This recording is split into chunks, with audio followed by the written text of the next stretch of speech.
కాలేజీల ప్రైవేటీకరణకు ఏదైతే ఈ కూటమి ప్రభుత్వం పూనుకునిందో దానికి వ్యతిరేకంగా వైఎస్ఆర్ కాంగ్రెస్ పార్టీ యువజన విభాగం ఆధ్వర్యంలో ఏర్పాటు చేసినటువంటి కోటి సంతకాల సేకరణ కార్యక్రమానికి ఈరోజు అనంతపురం టౌన్ కు విచ్చేయడం జరిగింది. ఈరోజు ఈ కార్యక్రమానికి వందల సంఖ్యలో యువకులు, వైఎస్ఆర్ కాంగ్రెస్ పార్టీ నాయకులు పాల్గొని విజయవంతం చేయడం, మాకు అనంతపురంలో ఎప్పుడు వచ్చినా కూడా ఇక్కడ స్వాగతం పలికేటటువంటి మా రమేష్ గౌడ్ గారు కానీ, మా హరీష్ యాదవ్ గారు కానీ, మా విజయభాస్కర్ గారు కానీ, మా మహాలక్ష్మి శ్రీనివాసన్న కానీ, మా మదన్ అన్న కానీ అందరూ కూడా ఈ రోజు కూడా అంతే ఘనంగా మాకు స్వాగతం పలికి ఈ కార్యక్రమాన్ని విజయవంతం చేయడం జరిగింది. ఈ కార్యక్రమము ఇంత స్వచ్ఛందంగా విజయవంతం కావడానికి గల కారణం ఏమంటే, రాష్ట్ర ప్రజల్లోనే ఒక అసహనం ఉంది.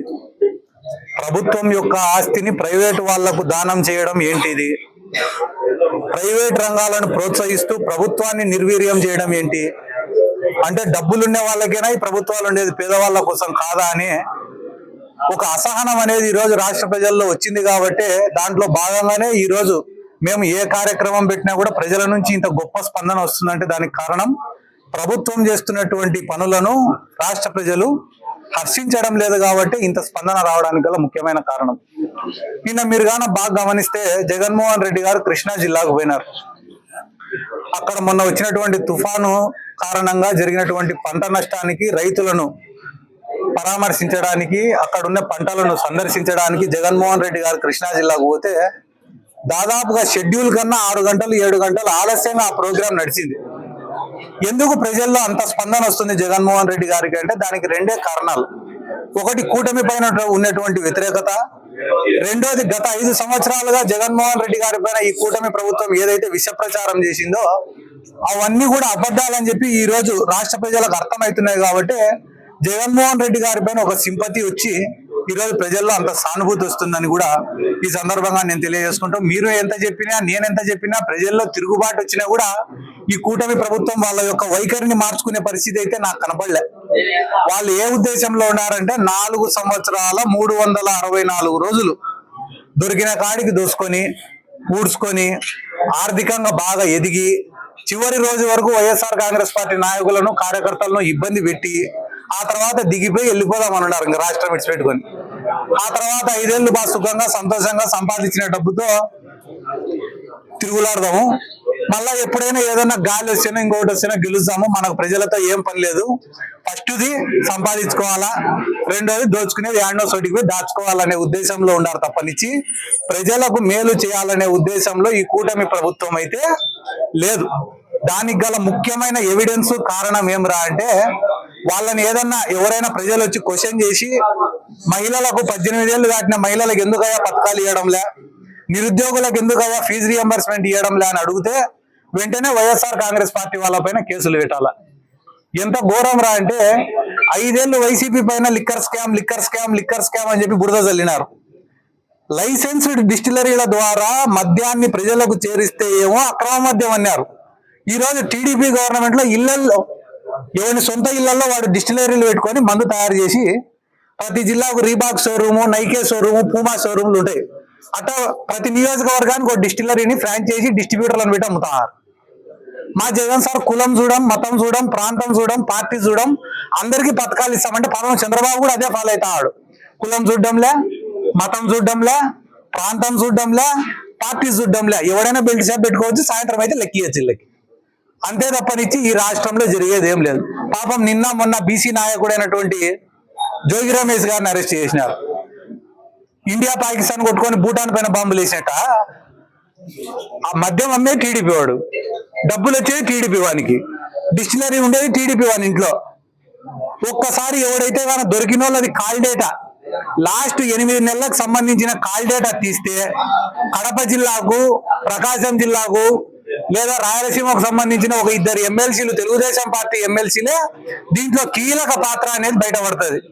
కోర్టులో ఏంటి, లేదా వాళ్ళకి సిమ్ములు ఎయిర్టెల్లో, జియోనో, వోడాఫోనో ఏముండే ఉండేవో మూసుకునేవి ఈ వోడాఫోన్లు. కానీ ఒక్కసారి కాల్ డేటా వెరిఫై చేస్తే వీళ్లకు టీడీపీ వాళ్లకు లింకులు ఉన్నాయా లేదా ఎంతసేపు బయటపడుతుంది? 2 నిమిషాల పని. ఆ పని చేయరు. కావాలని జోగి రమేష్ గారి పేరు చెప్పాలా, ఆయనను అరెస్ట్ చేపియాలా, ఈ మద్యానికి సంబంధించిన కుంభకోణాన్ని మొత్తం తెచ్చి వైఎస్ఆర్ కాంగ్రెస్ పార్టీ పైన రుద్దాలా అని చెప్పి ఒక దరిద్రమైన పనికిమాలిన ఆలోచనలతో ఉన్నారు. ఇది కూడా ఇప్పుడే ఎందుకు అరెస్ట్ చేసినారంటే ఆడ కాశీ బుగ్గలో తొక్కిసలాట జరిగి 7 మందో 8 మందో చచ్చిపోయినారు కాబట్టి దాన్ని ప్రజలు క్వశ్చన్ చేయకూడదనే ఉద్దేశంతో డైవర్షన్ పాలిటిక్స్ కింద నిన్న మొన్న జోగి రమేష్ గారిని అరెస్ట్ చేసినారు. ఎంత దుర్మార్గం అన్న, తిరుమలలో తొక్కిసలాట జరిగితే దిక్కులే, ఆడ సింహాచలంలో తొక్కిసలాట జరిగి గోడ కూలి చచ్చిపోతే దిక్కులే, నిన్న కాశీబుగ్గలో తొక్కిసలాట జరిగితే దిక్కులే, మహిళల పైన అఘాయిత్యాలు జరిగితే దిక్కులే, రైతుల పంటలు నష్టపోతే దిక్కులే, విద్యార్థులకు ఫీజు రియంబర్స్మెంట్ బకాయిలు చెల్లించకపోతే దిక్కులే, నిరుద్యోగ భృతి ఇవ్వకపోతే దిక్కులే. ఇన్ని రకాలుగా రాష్ట్ర ప్రజలను మోసం చేస్తుంటే ఈ రోజున్న రాష్ట్ర ప్రజలను కోరుకునే మాట ఒక్కటే, కోవిడ్ లాంటి కష్టమైన సమయాలలో కూడా జగన్మోహన్ రెడ్డి గారు ఇచ్చిన మాటను నిలబెట్టుకున్నప్పుడు ఈ రోజు 2,27,000 కోట్లు అప్పు చేసి కూడా చంద్రబాబు నాయుడు గారు ఎందుకు ఇచ్చిన హామీ దాంట్లో మహిళలకు 18 ఏళ్లు దాటిన మహిళలకు ఇస్తా అనే డబ్బులు ఎందుకు ఇవ్వడంలే? రెండోది, రాష్ట్రంలో ఎంతమంది నిరుద్యోగులు ఉంటే అంతమందికి 3,000 రూపాయలు భృతి ఇస్తామనేది ఎందుకు ఇవ్వడంలే? ఆరోగ్యశ్రీ సేవలను ఎందుకు నిలిపేసినారు? ఫైనల్ గా మెడికల్ కాలేజీలు కేవలం ఒక 5,000 కోట్లు ఖర్చు పెడితే పూర్తయిపోయే మెడికల్ కాలేజీలకు 5,000 కోట్లు మీరు ఎందుకు ఇవ్వడం లేదు? అమరావతి నిర్మాణానికి 30,000 కోట్లు 40,000 కోట్లు అప్పు చేసిన మీరు ఈ మెడికల్ కాలేజీలు పూర్తి చేస్తే ఒక 10 ఏళ్లకో 15 ఏళ్లకో ఈ మెడికల్ కాలేజీల వాల్యుయేషన్ దాదాపుగా 1,00,000 కోట్లు దాటుతుంది. ఆదాయం అనేది పెరిగేదే తప్ప తగ్గేది కాదు. కాబట్టి రాష్ట్ర ప్రజలకు అందరికీ ఫైనల్ గా నేను చెప్పే మాట ఏం అంటే, ఇది కేవలం పెత్తందారుల కోసం ఏర్పడిన ప్రభుత్వమే తప్పనిచ్చి పేదవాళ్లకు ఉపయోగపడే ప్రభుత్వం కాదని చెప్పి ఈ సందర్భంగా నేను తెలియజేసుకుంటూ, సరే ఇంకొక 3 సంవత్సరాలు ఎన్ని ఆటలు ఆడతారో ఆడండి, తీవ్రమైన వ్యతిరేకతకు లోను కాక తప్పదని తెలియజేసుకుంటూ సెలవు. Thank you. వచ్చారు ఆ సందర్భంగా ఇంటికాడికి ఆహ్వానించిన వరకు వచ్చారు, అంతేగాని మిగతా వాటి గురించి సంబంధించిన ప్రెస్ మీట్ కాదు. ఒకవేళ మేము చెప్పేటంటే నిన్న జరిగినటువంటి ప్రెస్ మీట్ లో కూడా టీడీపీ నాయకులకు సంబంధించినటువంటి వైఎస్ఆర్ కాంగ్రెస్ పార్టీ నాయకులు అందరి పేర్లు వాడి అందరికీ ఏదో బురద చల్లాలనిచ్చినటువంటి పరిస్థితి ఉంది. వాస్తవంగా అనంత వెంకటరామరెడ్డి గారు మాట్లాడినటువంటిది విధానం ఏంటి? కృష్ణా జలాల గురించి మాట్లాడినాడు, ఇరిగేషన్ గురించి మాట్లాడినాడు, రైతన్నల గురించి మాట్లాడినాడు. ఒక ప్రెస్ మీట్ యొక్క ఉద్దేశం ఏ విధంగా అది ఎవరైనా కావచ్చు, మాట్లాడినప్పుడు దానికి ఏదైనా వీలైతే సమాధానం చెప్పాలా, దానికి ఖండించాలా. విమర్శలు ప్రతి విమర్శలు ఏ పార్టీలో అయినా సహజంగా ఉంటాయి. 2005 నుంచి నేను రాజకీయాల్లో ఉండా, అంటే ప్రజా సంఘాల్లో ఉండా, నాతో పాటు దాదాపు 11 మంది పేర్లు చదివి అందరి పేర్లు తీసుకొని వచ్చేసి వాళ్ళకి సంబంధించినటువంటిది బాయిలని పేర్లు పెట్టుకున్నారు.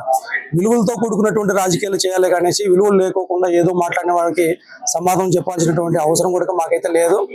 ఒకటైతే చెప్తా ఉన్నాం, అనంత వెంకటరామరెడ్డి గారి కుటుంబం గురించి మీరు అంత నానారభసగా మాట్లాడాల్సినంత అవసరం అయితే లేదు. ఆయన మాట్లాడిన దానికి సమాధానం చెప్పండి, దానికి యాక్సెప్టబుల్ గా ఉంటుంది.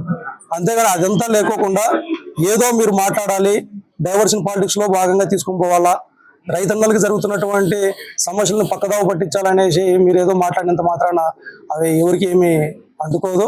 ఇటువంటి మాటలు మేము ఖండిస్తూ ఉన్నాం. ఎందుకంటే మాట్లాడినటువంటి వ్యక్తులు కూడా ఆలోచించాల. కృష్ణా జిల్లాలకి అంద్రినివాకి ఏంటి సంబంధం అని మాట్లాడుతున్నారు. కృష్ణా జిల్లాలకి అంద్రినివాకి వచ్చేటటువంటి అనంతపురంకి వచ్చేటటువంటిదే కృష్ణా జిల్లాలు, అంద్రినివాకు లింక్ అప్ ఉండేటటువంటి కృష్ణా జిల్లాలు. మరి వాటికి అన్నిటికీ మాట్లాడినప్పుడు ప్రెస్ మీట్లు పెట్టేటప్పుడు ఉద్దేశం ఏంది? ఏదైనా ఒక ఉద్దేశం ఉంటే ప్రజల్ని చైతన్యవంతం చేయాలా, ప్రజలకు మన యొక్క ఆలోచన విధానాన్ని తీసుకొని పోవాలా. మేము ఏదైతే ఉన్నాం వైఎస్ఆర్ కాంగ్రెస్ పార్టీ నాయకులుగా మా నాయకుడు జగన్మోహన్ రెడ్డి గారి నాయకత్వంలో ఇవాళ రాష్ట్ర వ్యాప్తంగా క్రియాశీలకంగా ఒక పక్క విభజన విభాగంలో సిద్ధార్థ రెడ్డి గారు కావచ్చు, ప్రతి ఒక్కరు కూడా క్రియాశీలకంగా జగన్మోహన్ రెడ్డి గారి యొక్క ఆలోచన విధానాన్ని ప్రజలను చైతన్యవంతం చేస్తూ ప్రజల కోసం ప్రజలతో కలిసి ప్రజల గొంతుగా వినిపిస్తా ఉన్నాం. అంతేగాని ఎవరో ఏదో మాట్లాడారనేసి మేము మాట్లాడాల్సినంత అవసరం లేదు, వారికి సమాధానం చెప్పాల్సినటువంటి పరిస్థితి కూడా లేదనేసి ఈ సందర్భంగా తెలియజేస్తా ఉన్నాం.